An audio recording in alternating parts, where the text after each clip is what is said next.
Hello and welcome to India Business Hour. I'm Ashmit Kumar. Here are the headlines that we're tracking this evening. Bulls maintained the momentum on Dalal Street. Sensex and Nifty gained 2% this week after a strong close on Friday. This is the biggest weekly gain in the last 3 months. Equity mutual fund inflows dropped 9% in September, but flows into gold and silver exchange-traded funds soar.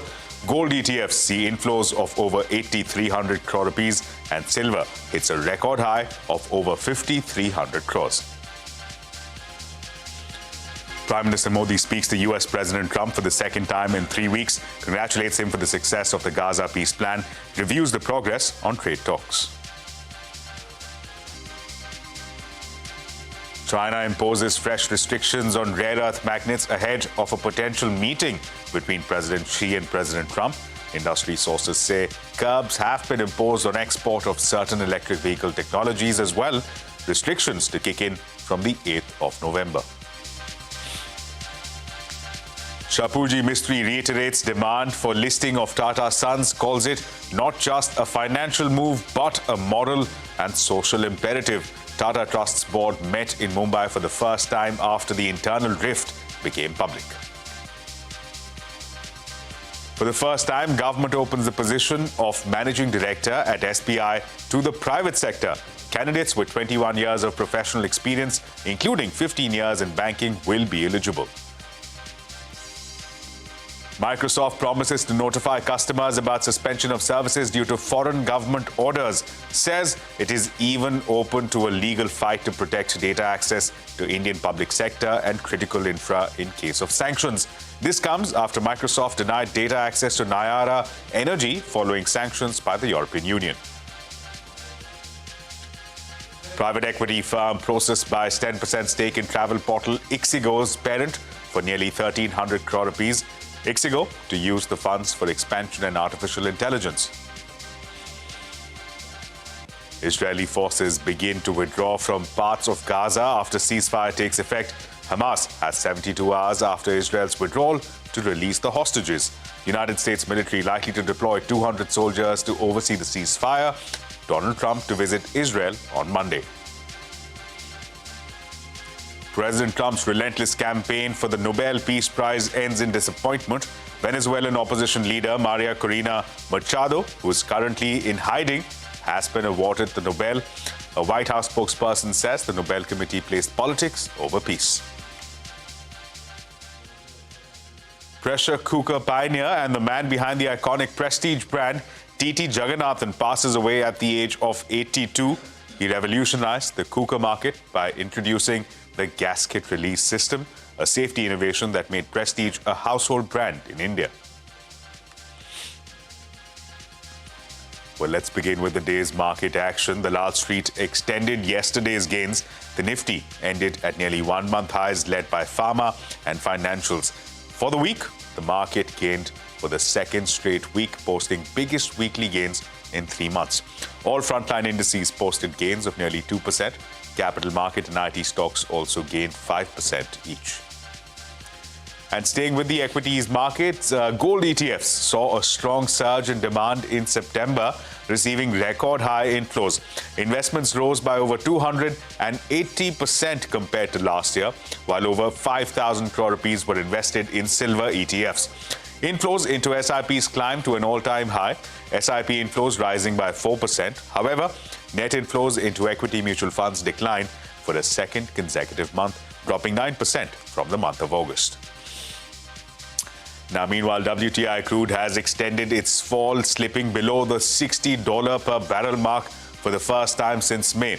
This as the market's risk premium faded after Israel and Hamas agreed to the first phase of a plan to end the war in Gaza. Surplus supply also weighed in on the prices. Now, Prime Minister Modi and US President Donald Trump held a telephonic conversation for the second time in 3 weeks. In a post on X, Prime Minister Modi said that he congratulated President Trump on the success of the Gaza peace plan. He also said that the two leaders also reviewed the good progress achieved in the trade negotiations and agreed to stay in close touch over the coming weeks. Meanwhile, U.S. Treasury Secretary Scott Bessent expects India to buy less Russian oil and pivot its energy imports to the U.S. In an interview with Fox News, Bessent said that both the countries, India and China, have played a big role in sustaining Russia's war against Ukraine through continued oil purchases. We're doing a lot on Russia, but the real culprits here have been China and India in terms of buying Russian oil. They are keeping the Russian war machine going, and we put a 25% Russian oil tariff on India, and I think soon we're going to see a rebalancing where they're buying less Russian oil, more American oil, and if we were to do the same thing on China, I think the war would end quickly, but we need our NATO or European allies to join us. It's my strong belief that India is going to start rebalancing over the next few weeks and months, and we will see a diminishment of Russian oil in favor of U.S. oil. Now, newly appointed U.S. Ambassador to India, Sergio Gore, and Deputy Secretary Michael Rigas will be in India on the 6-day visit later this week. They are expected to meet Indian government officials to discuss bilateral issues. In a statement, the 38-year-old Gore, a close aide of Trump, is the youngest ever U.S. ambassador to India. Now, Indian pharma stocks surged after the U.S. Senate approved the Biosecure Act. This act will prohibit federal funding for Chinese biotech companies, thereby potentially benefiting Indian pharma companies. However, the bill still needs to be passed through the House of Representatives and receive presidential approval to become a law. United States Embassy in India has clarified that the country did not supply any missiles to Pakistan. This has come after reports suggested that the Trump administration allegedly sold missiles to Islamabad. In a statement, the embassy said that the Department of War released a list of standard contract announcements which referred to an amendment to an existing foreign military sales contract. The embassy further clarified that no part of the contract modification is for deliveries of new advanced medium-range air-to-air missiles to Pakistan. Now, China has imposed fresh restrictions on rare earth magnets ahead of a potential meeting between President Xi and President Trump. Industry sources have said that these restrictions have been imposed on export of certain electric vehicle technologies as well. Parishat Luthra now joins us with more details. Parishat, tell us, what are your sources telling you? The Indian automobile industry is clearly evaluating the impact of the latest import restrictions which have been imposed by China on the EV supply chain. In April this year, they had imposed restrictions on the export of rare earth magnets, making it very clear that this will have to go through a licensing process, and such rare earth magnets cannot be used for defense equipment, and therefore China required guarantees to be given. Now, as a result of the US-China tensions and possibly as a negotiating tactic, China has gone ahead and imposed restrictions on 5 to 6 other categories of rare earth magnets which are used in automobiles, consumer electronics for that matter. They have also put restrictions on the export of lithium-ion batteries, anodes and cathodes, and material, raw material, which goes into making lithium-ion batteries as well. So what these restrictions could do is make it further difficult to get electronic components or components of electric vehicles from China into India. We were already not getting high rare earth magnets, and we believe that the supply chain of light rare earth or even medium rare earth magnets is going to get further impacted in the days to come, unless and until US and China don't arrive at some sort of solution.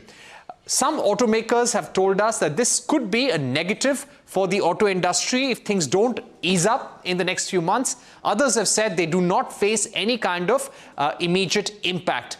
Why is that? This is because many companies have started finding alternate supply chains, or they've started importing full assemblies, or they have in advance got large orders of light rare earth magnets or made some modifications to their electric vehicle components here in India. So everyone has been trying to find a way out, but how these restrictions in China will further impact the auto industry, I think the next few weeks will tell a lot. Right, Parikshit, thanks a lot for that. Now, staying with China, the country has announced that ships coming in from the US will be charged for docking at Chinese ports. As per CNBC, Beijing will charge 400 yuan per net ton for US vessels starting the 14th of October. This comes as a response to the US imposing a $50 fee on Chinese ships. Chinese officials have also said that the new fee would apply to vessels owned by US businesses, organizations, individuals or entities holding a 25% or greater stake. Now on to the latest in the battle within the Tata Group. The Shapoorji Mistry Group has reiterated demand for listing of Tata Sons. In a statement, the largest private shareholder in Tata Sons called it not just a financial move, but a moral and social imperative. The board of Tata Trusts met in Mumbai for the first time after the internal rift became public. Shilpa Ranipeta is joining us now with more details. Shilpa, what is the latest and what is this statement that is being made by the Shapoorji Pallonji Group? Well, as you rightly pointed out, the board of the Tata Trust held a day-long meeting today. Now, while we understand that the meeting went cordially and it was largely centered around discussion of dispersal of funds for charitable activities, Shapoorji Pallonji Mistry soon released a statement. Now, in the statement, Mistry and the Shapoorji Pallonji Group has once again reiterated its long-standing demand for the public listing of Tata Sons, calling for greater transparency and corporate governance within the Tata Group. Now, in a statement that was issued today, Shapoorji Pallonji Mistry, the head of the SP Group, said that the recent developments within Tata Trusts make this an appropriate time to revisit this issue. He said that the listing of Tata Sons would uphold the principles on transparency and fairness that was envisioned by Jamshedji Tata and strengthen trust among employees, investors and the public, who he called other stakeholders. Now, the group also referred to the Reserve Bank of India's scale-based regulatory framework, under which Tata Sons as an upper layer NBFC is required to comply with additional norms by the 30th September 2025. Now, he maintained that he is confident that the RBI would ensure compliance in line with the principles and fairness of public interest. Now, the SP Group, which holds about 18% stake in Tata Sons, has maintained that a public listing is not just a financial move, but a moral and social imperative. Now, the statement argues that the listing would unlock value for over 1.2 crore shareholders of listed Tata companies who are indirect shareholders of Tata Sons, and will also benefit Tata Trusts through a more equitable and transparent dividend policy, which will then ensure sustained fund inflows into the trust, which can then be dedicated to charitable activities. Now, the SP Group also concluded that its position is not in conflict, but in consonance with the ideals of Jamshedji Tata. Back to you. Now, shares of IT majors TCS were under pressure, although its second quarter performance surpassed expectations. The IT majors headcount fell below the 6 lakh mark for the first time in 3 years in Q2. The company has said that workforce changes are driven by growth and not cost cutting. Speaking to CNBC TV18, TCS CEO K. Krithivasan said that the company is advancing its plans to become the world's largest AI-led tech services player via internal investments, workforce expansion and acquisitions.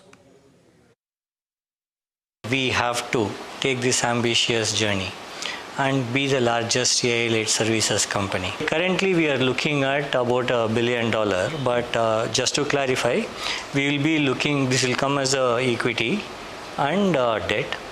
This $1 billion? 1 billion. So my rule of thumb, like what I had is roughly 150 megawatts is $1 billion. Okay. Okay, so we are talking about 5 to 7 billion, but I'm not going to be investing all 5-7 billion year on. So it is going to be a 5 to 7 year exercise. We'll do first, what we intend to do now is establish a capacity of 150 megawatt to start with, which would start in about 18 months time, by which we should be operational. Now, in relief for Vedanta, the Supreme Court has refused to hear a plea seeking investigations into the allegations raised by US-based short seller Viceroy. The petition alleged inaction by regulators SEBI and RBI, along with the Ministry of Corporate Affairs. The government argued that petition looked motivated. The centre also argued that this has become a modus operandi of overseas short sellers to release reports and then engage in litigation. And speaking of Vedanta, the government has opposed the extension of Vedanta's production sharing contract for Cambay Basin oil and gas block in Delhi High Court. The court was hearing a plea by Vedanta challenging the government decision to reject the company's application for extension. The production sharing contract ended in 2023. The government submitted that rejection of Vedanta's plea for extension was due to defaults by the company. The government claimed that there was no need for interim relief, with ONGC planning to take over at a moment's notice. Now, workspace provider WeWork India made a muted debut on Dalal Street. The stock debuted at 650 rupees per share, almost flat compared to its issue price of 648 rupees. The issue was fully subscribed only on the final day of subscription, with institutional investors' bid leading to the demand. Ixigo's parent company has sold 10% stake in travel platform to global tech investor Prosus for 1,300 crore rupees. Prosus can appoint a director to Ixigo's board once the deal has been completed. Ixigo has said that the company plans to use the funds for acquisitions and to double down on the hotel segment. Now, Microsoft has promised to notify customers about suspension of services due to foreign government orders. In a statement, the company said that it is even open to a legal fight to protect data access to Indian public sector and critical infrastructure in case of sanctions. This comes after Microsoft had denied access to Nayara Energy following sanctions by the European Union. They had restored that action after Nayara had moved to Delhi High Court. Now, private sector professionals will now be eligible to apply for senior leadership positions in the public sector banks. This will include the position of Managing Director at State Bank of India. The revised guidelines will allow candidates with at least 21 years of professional experience, including 15 years in the banking sector. The Executive Director position at large public banks will also be made available to the private sector. The experience needed to fill this position will be 18 years minimum, with 12 years experience in the banking sector. Now, the Supreme Court has dismissed a PIL seeking a judicial probe into the deaths of children in Madhya Pradesh and Rajasthan, allegedly linked to toxic cough syrups. The plea also sought stricter oversight of pharmaceutical products. The centre argued that the states of Tamil Nadu and Madhya Pradesh are taking necessary steps. And coming up on India Business Hour, pressure cooker pioneer and the man behind the iconic prestige brand TT Jagannathan passes away at the age of 82. We will get you an interview with him in just a bit.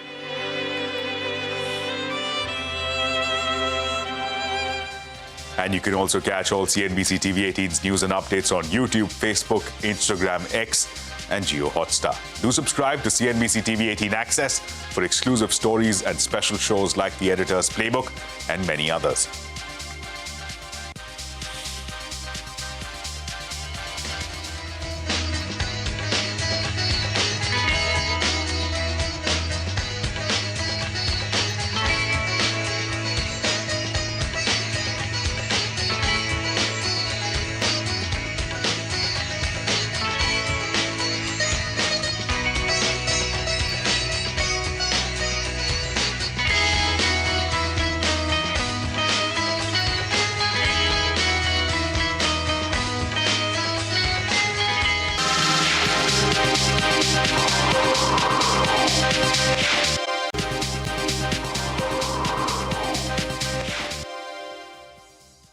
External Affairs Minister S. Jaishankar held bilateral talks with Taliban Minister Amir Khan Muttaqi in the national capital. This is the first time a top Taliban leader has visited India since they overthrew an elected government in 2021. Minister Jaishankar said that India is fully committed to the sovereignty, territorial integrity and independence of Afghanistan. India has decided to reopen the Kabul embassy. India is fully committed to the sovereignty, territorial integrity and independence of Afghanistan. Closer cooperation between us contributes to your national development as well as regional stability and resilience. To enhance that, I am pleased to announce today the upgrading of India's technical mission in Kabul to the status of Embassy of India. Now, Israeli forces have begun to withdraw from parts of Gaza after ceasefire took effect. Hamas has 72 hours after Israel's withdrawal to release hostages. The United States military is likely to deploy 200 soldiers to oversee the ceasefire. United States President Donald Trump demanded that Israeli hostages must be released immediately. I don't know what phase 2 is, but there will be disarming, there will be pullbacks, there will be a lot of things that are happening. I think it'll take place, and I think you're going to end up with peace in the Middle East. But we have to get our hostages back, and we weren't going to do it at the end, we're going to do it at the beginning. The Supreme Court has given the centre 6 weeks' time to respond to a plea seeking restoration of statehood to J&K. Petitioners flagged that the Apex Court's judgment in the Article 370 case recorded the centre's undertaking to restore statehood. The plea also argued that the argument of security and border states to strip statehood from J&K could also be applied to the states of Uttar Pradesh, which borders Nepal. Now, President Trump's relentless campaign for the Nobel Peace Prize has ended in disappointment. 58-year-old Venezuelan opposition leader Maria Corina Machado, who is currently in hiding, has been awarded the Nobel Peace Prize. A White House spokesperson said that the Nobel Committee placed politics over peace. Machado, in her first reaction after the announcement, said that she believed that they are very close to achieving freedom for Venezuela. It has been a very long journey at a very high cost for Venezuelan society. And for many years, the world didn't realize how hard, how difficult, how painful and destructive this process had been. And the Venezuelan people persevered. And I believe that we are very close to achieving, finally, freedom for our country and peace for the region. I don't think anyone present here will object, or anyone from your audience will object, when I say that there have been cases when the Nobel Prize Committee gave the Peace Prize to people who did nothing for peace. But ultimately, it's not up to me to judge. And I don't know whether the current US president is worthy of the prize, but he really is doing a lot. Now, pressure cooker pioneer and the man behind the iconic prestige brand TT Jaganathan has passed away at the age of 82. He revolutionized the cooker market by introducing the gasket release system, a safety innovation that made Prestige a household brand in India. Mangla Malu spoke to Jagannathan a few years ago on his pioneering innovation. In fact, I read a lot about the gasket release system, so I would like you to explain to me exactly what it is and what is this story, because it saved 1 million lives. We found that we were not selling outside South. There was no market because there was something going wrong. So I decided to go find out what was going wrong, and discovered that I traveled UP extensively and discovered that our pressure cookers were known to burst. Oh. And the pressure cooker bursting is not is dangerous. It could even kill. And I went to one of our dealers in Lucknow, and he showed me his store. He had dozens of Prestige pressure cookers that have burst. So we were losing market share because they don't buy Prestige, it will burst. We had to find out. I couldn't believe that we made pressure cookers that burst, because we were very good manufacturing. There's no question about that. So something else had to be the reason. So when I analyzed the reason, I found out it was a spurious safety block. A pressure cooker has a weight valve, which maintains the pressure, but sometimes it gets blocked. When it gets blocked, the safety device is supposed to open up and release the pressure. But safety device is made of a tin bismuth alloy, which is very expensive. So the spurious guys used to make it out of pure aluminum, which won't melt. And so when the weight valve gets blocked, the pressure cooker will burst. And when a Prestige pressure cooker bursts, it's very violent. And so people were just off pressure cookers. So, and the company would have gone bankrupt if we knew that. So what happened was, I put on my thinking, thank God I was an engineer. The IIT cap. The IIT, I helped put on my thinking cap and came up with what is called the gasket release system.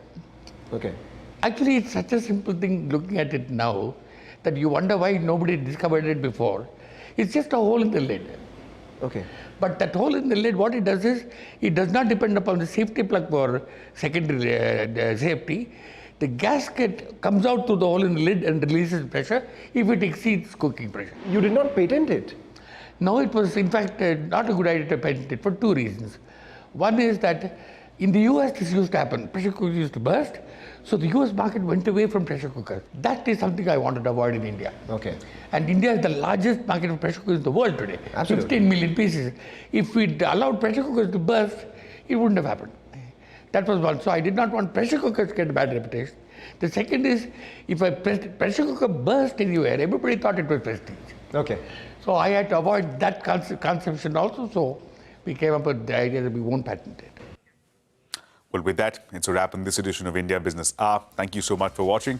News and updates will continue right here on CNBC TV 18.